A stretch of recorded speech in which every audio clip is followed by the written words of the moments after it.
धम्मपद अत्तवग्गो अत्तनाव कतं पापं अत्तना संकिली सती अत्तना अकतं पापं अत्तनाव विसुजती शुद्धि अशुद्धि पच्यतं नान्योन्यं विशोधये।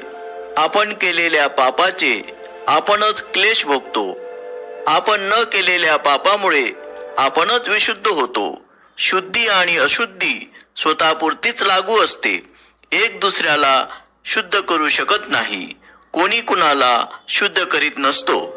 अर्थकथा एक धार्मिक माणूस सबंध रात्रभर धर्माचा उपदेश ऐकून सकाळी आपला चेहरा पाण्याने ताजातवाना करण्यासाठी एका तळ्यावर गेला।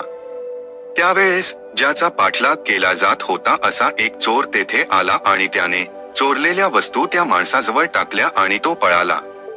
लोकांनी तळ्यावरील माणसाला तो चोर आहे असे समजून खूप त्रास दिला।